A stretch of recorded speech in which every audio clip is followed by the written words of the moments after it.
Welcome to Under the Covers.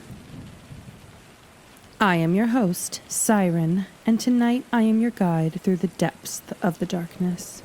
Pour yourself a drink, do some gardening, and curl up under the covers as we surrender into the abyss. I regret entering the abandoned mansion. The paintings were watching me.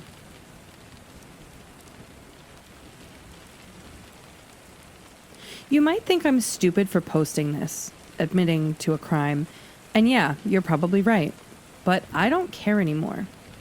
The person I used to be, the guy who broke into a stranger's home for thrills and a quick payday, he's long gone. My name doesn't matter. You can call me whatever you want. Let's just say this is your anonymous warning. This all started 3 years ago, back when I was still pulling small-time jobs, mostly houses in affluent neighborhoods. I wasn't a mastermind or anything, just someone with sticky fingers and a knack for finding ways inside.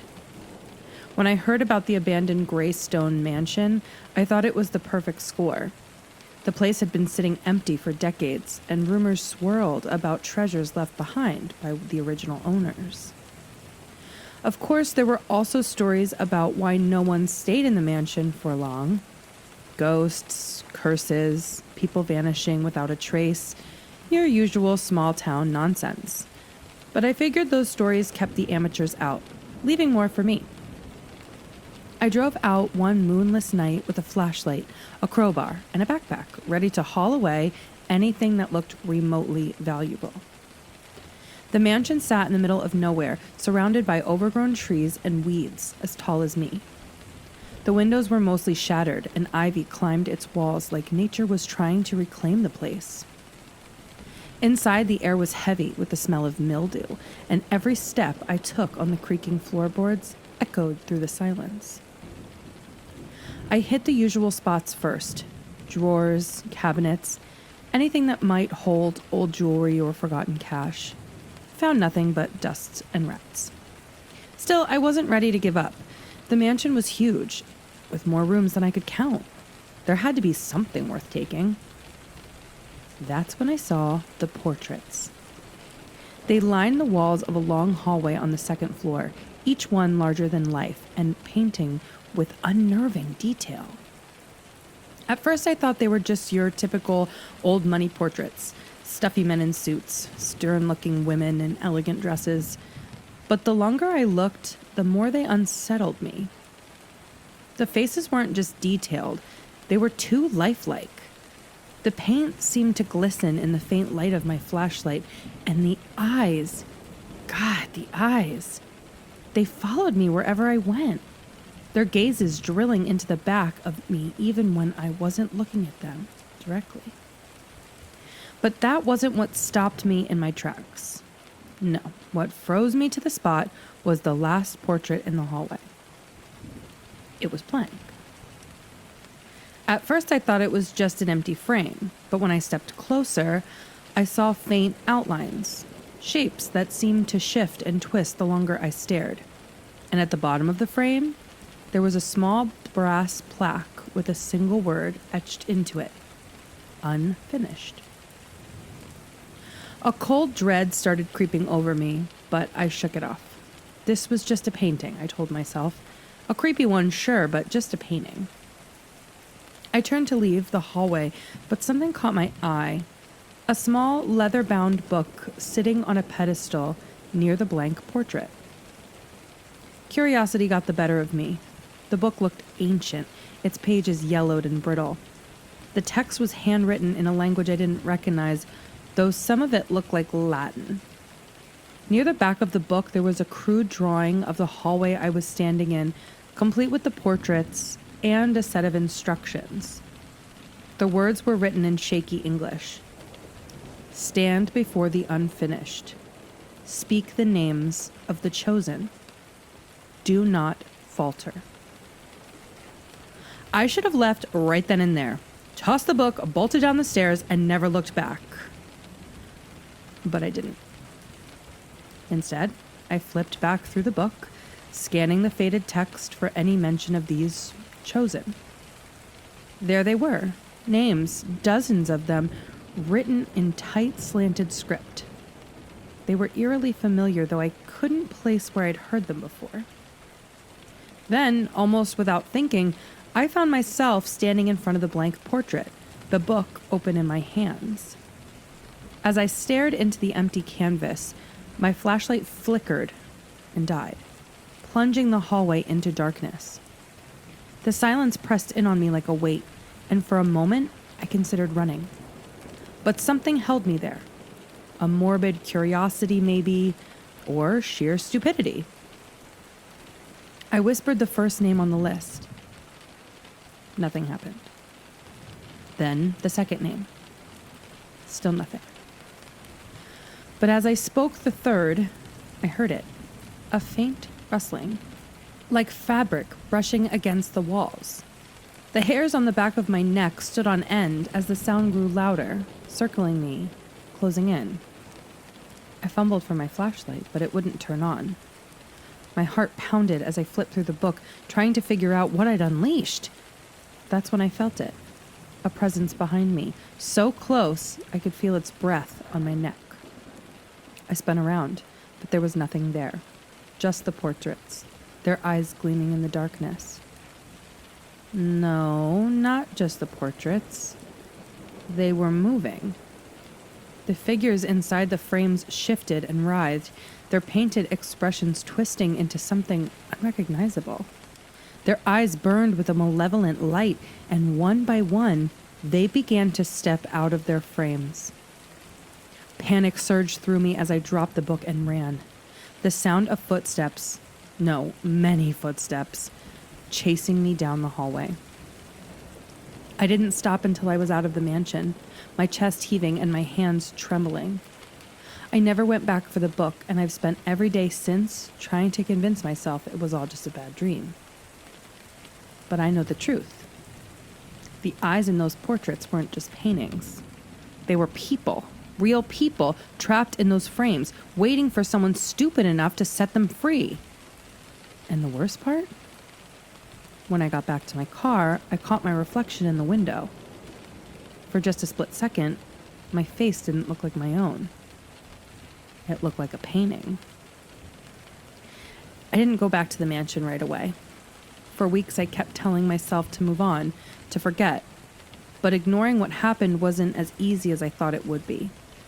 It started small at first. I felt like someone was standing behind me when I was alone. Just a faint pressure, just like the air shifting. I told myself it was paranoia, the fallout of a bad break-in that shook me up. Then things got worse. It wasn't just a feeling anymore. I began to notice people watching me, or at least I thought they were. A guy sitting across from me on the bus would stare until I turned to meet his eyes. Then he'd suddenly glance away, like nothing had happened. In line at the coffee shop, a woman behind me would shift uncomfortably, her head angled slightly in my direction. When I turned, she'd be looking at the menu, her face calm and unreadable. At first, I chalked it up to coincidence. The mind plays tricks when you're on the edge, right? But it kept happening. It wasn't just random strangers either. It was everyone.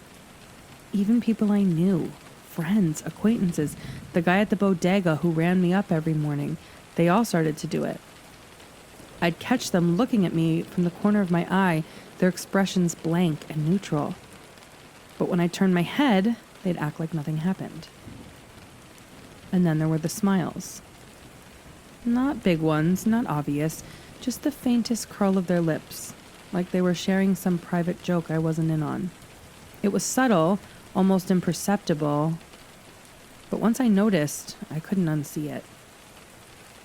They all looked like they knew something.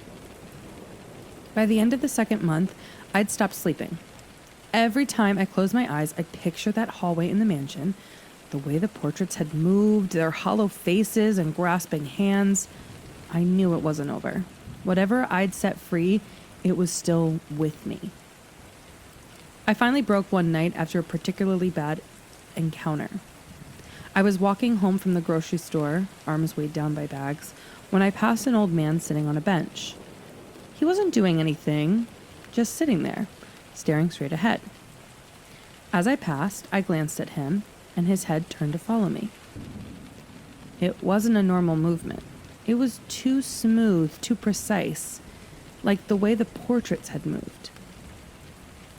I stopped dead in my tracks, the plastic bags digging into my hands. The old man didn't blink. "Can I help you?" I asked, trying to sound casual, but my voice cracked on the last word. He didn't answer. He just smiled. Not a warm smile, not a kind one, just that faint, knowing curl of his lips. I staggered, the bag slipping from my grip as a few cans clattered to the ground. I didn't stop to pick them up. I just left them behind and ran the rest of the way home. The next morning, I packed my things. I couldn't explain it, but I knew staying in the city wasn't safe anymore. Maybe it was paranoia, but I didn't care. I moved to a new town, rented a cheap room in a rundown motel, and tried to start over. And for a while, it worked. The people were friendly but distant. I kept my head down, took odd jobs to pay the bills, and avoided unnecessary conversation. For the first time in months, it almost felt normal. But it didn't last. One day, I was fixing a fence for a farmer on the edge of town when I felt it again. That prickle on the back of my neck, the feeling of being watched. I glanced up and there was a woman standing at the edge of the field, half hidden by the tall grass. She wasn't moving. Her face was particularly obscured, but I could tell she was staring right at me. I called out to her, but she didn't respond. She just turned and walked away, vanishing into the grass without a sound. That night, I sat on the edge of my bed, staring at my hands. The scar on my palm from the night I shattered the display case in an antique shop had healed into a thin white line, but it still throbbed whenever I thought about the mansion. I realized then that running wasn't going to help. Whatever this was, it wasn't tied to a place. It was tied to me. I guess something in me snapped that night. Maybe it was desperation, or maybe I thought destroying the mansion would sever the connection. I didn't plan it, I just acted. I grabbed a can of gasoline from the shed behind my motel and drove back to the Greystone in the dead of night. The mansion loomed ahead, its silhouette even darker against the moonless sky.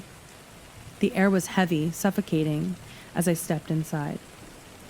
The portraits were waiting, their painted eyes alive with something far worse than malice. I couldn't bring myself to look too closely, afraid I'd see them move again. Their gazes followed me down the hall as I worked, splashing gasoline on the walls, the floor, the ornate frames that held those cursed faces. When I reached for the matchbox, my hands were trembling so badly that I dropped it. It hit the floor with a clatter, spilling matches in every direction. My heart nearly stopped as I watched the tiny sticks scatter across the soaked floorboards, a few skittering dangerously close to the gasoline. I cursed under my breath, trying to keep my cool and avoid stepping on the gasoline, because that would be a really bad idea. Crouching low, I grabbed the nearest match that hadn't been doused.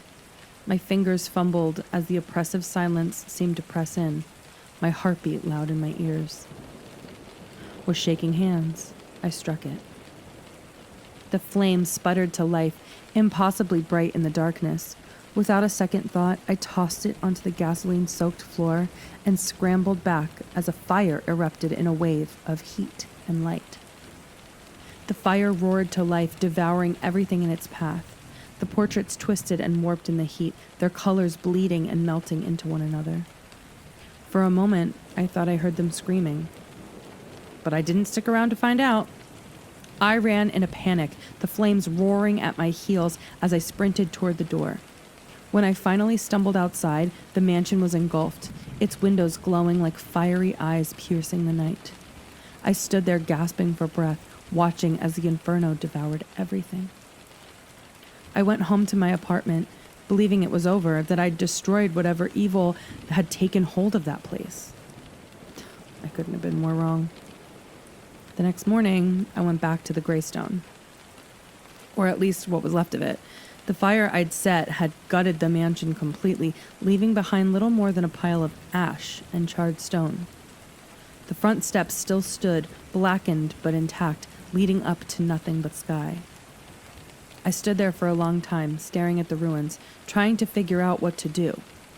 Then I saw it. Amid the rubble, something caught the light. A glint of metal.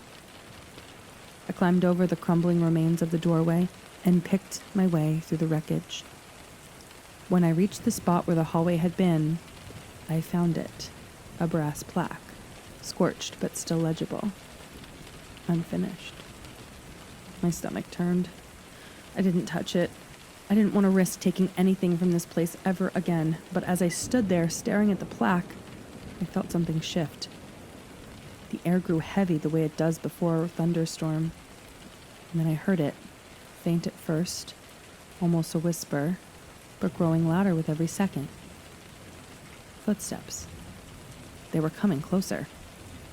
The footsteps echoed through the ruins of the mansion, slow and deliberate. At first, I thought they might belong to another unlucky thrill-seeker who had wandered into the wreckage, but something about them felt wrong. They didn't shuffle over broken debris or falter on the unstable ground. They were steady, rhythmic, like they belonged to someone who knew exactly where they were going. I didn't wait to see who or what it was. Backing away from the plaque, I turned and scrambled over the rubble, ignoring the sharp edges scraping my hands and legs. I didn't stop until I was outside, the morning sun barely cutting through the overcast sky. But the footsteps didn't stop. They were still coming, their sound impossibly clear even though no one emerged from the wreckage. I stared at the empty doorway, my heart hammering in my chest, waiting for something to appear. Then I saw them. Not in the doorway, but in the distance. Figures standing along the edge of the property. There were 5 of them, maybe 6, scattered among the overgrown grass and skeletal trees. At first I thought they were strangers, maybe people from nearby town curious about the mansion. But they weren't moving. They just stood there, watching me. Even though they were too far away from me to make out their faces, I knew they were staring. That same weight I'd felt for weeks was back, heavier than ever, pressing down on me like a vice. I took a step back and one of the figures shifted. Its head tilted slightly as if acknowledging my movement. Another step, and the other started to move too. Not toward me, but around me, circling the ruins in perfect synchronization. I don't remember running to my car, but one moment I was standing there, frozen, and the next I was behind the wheel, gripping the steering wheel so hard my knuckles turned white. The drive back down to town was a blur. My hands shook as I gripped the wheel, my eyes darting to the rearview mirror every few seconds. The road was empty, but I couldn't shake the feeling that something was following me. By the time I reached the motel, my head was pounding, and my legs felt like jelly. I locked the door behind me, shoved a chair under the handle, and collapsed onto the bed. But the feeling didn't go away. I could sense them, standing just beyond the edge of my awareness, like shadows lingering in the corner of my eye.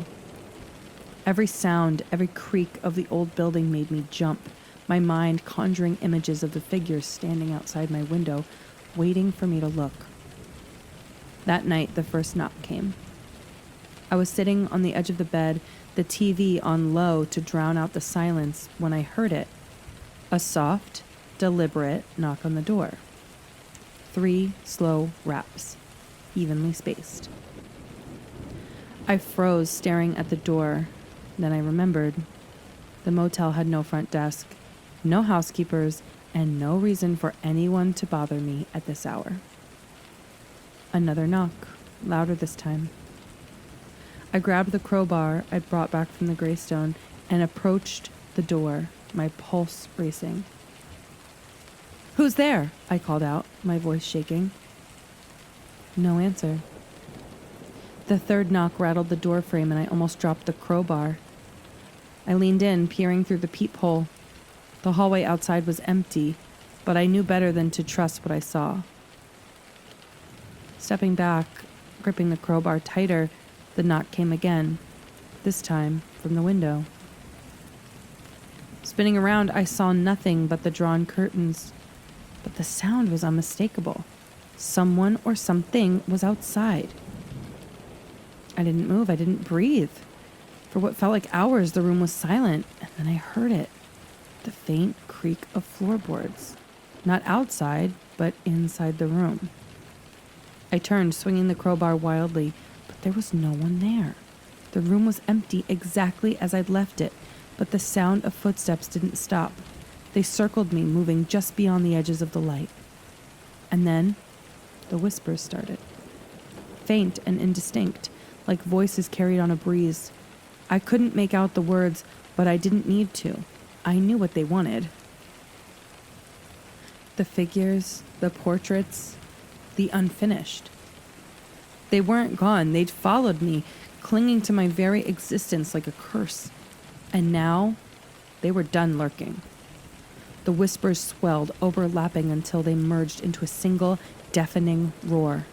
Pain shot through my skull as if it were splitting open, and I dropped the crowbar, clutching my ears in agony. "Stop!" I screamed, but the voices only grew louder. In the haze of noise and pain, I saw them, shapes materializing in the corners of the room, their faces smooth and featureless. They didn't move like people. They glided, their limbs bending unnaturally as they closed in. I stumbled, my foot catching on loose rubble and throwing me off my balance. My hand shot out instinctively, reaching for the crowbar, but instead, it closed around something cold and metallic. The plaque. It shouldn't have been there. I left it at the mansion. I was sure of it. But there it was, sitting on the motel desk as if it had always been there. The figures stopped, their blank faces turning upward towards the plaque in unison. I had no idea what I was doing, but I grabbed it anyway, clutching it like a shield. Is this what you want?" I shouted, my voice trembling as the words stumbled out. The figures froze, their heads tilting as if considering the question. Then, one by one, they began to retreat, fading into the shadows until the room was empty again. The silence that followed was suffocating. I stared at the plaque, the word unfinished gleaming faintly in the dim light. Deep down, I understood. This wasn't the end.